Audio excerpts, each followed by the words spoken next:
Hi, I'm Brown-McLellan, your Chargers Rapid Reporter for CBSSports.com, and this is the Chargers Preview Show where each and every single week I give you a little insight into the game to come. This week, the 4-5 Chargers travel to Denver to take on the 6-3 Broncos for a critical matchup in the AFC West.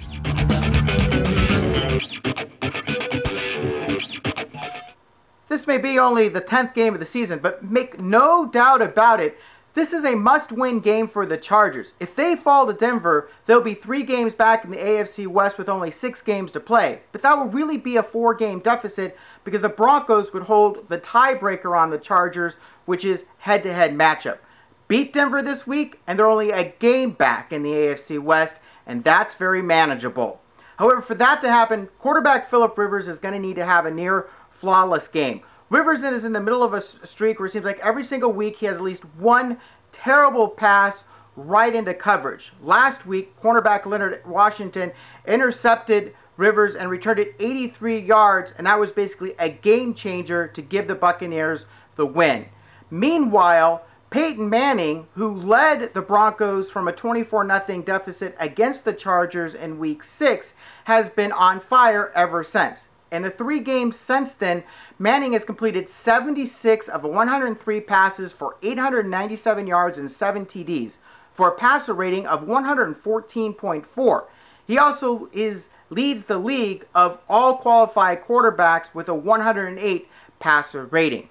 The Chargers have one weapon that could really limit Manning, and that is running back Ryan Mathews, who does not yet have a 100-yard rushing game on the season. However, of Matthews' 5 career 100-yard rushing games, 3 of those have come against the Broncos in only 5 matchups.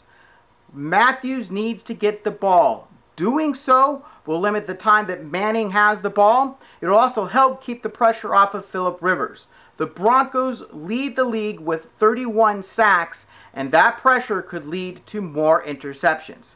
Matthews, however, missed practice on Wednesday and Thursday with a stiff neck. And that brings us to the injury report.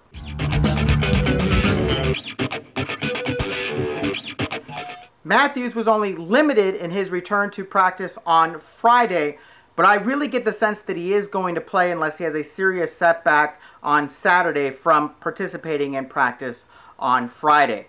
The Chargers will also be without nose tackle Abreu Franklin, but they're in good shape there because they have Antonio Gray, who has 28 starts between 2000 and 2011 for the Chargers.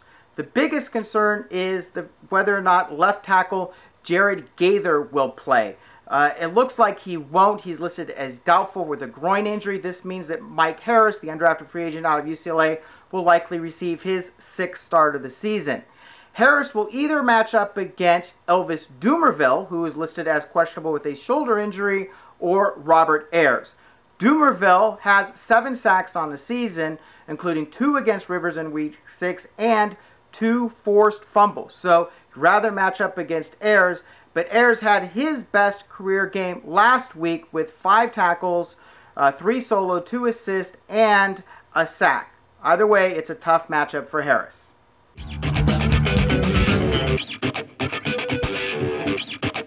When I look at this game, the Chargers traveling to Denver, I think it all goes into the Denver's hands, especially their ability to get after the quarterback and the fact that Rivers has just not been consistent in continuing to throw the ball into defenders' hands. However, for some reason, I believe the Chargers are going to pull out an upset here. The Broncos are favored by 6.5 points, but I think the Chargers are actually going to win this game 27-24. Please visit CBS Sports every single day for your latest Chargers information. You can also follow me on Twitter at CBS Chargers and San Diego Sports. You can also hear me on the radio Sundays on Extra Sports 1360, the home of the Chargers, Sports Squawk Sunday with Doug and Dan from 9 to 10 a.m.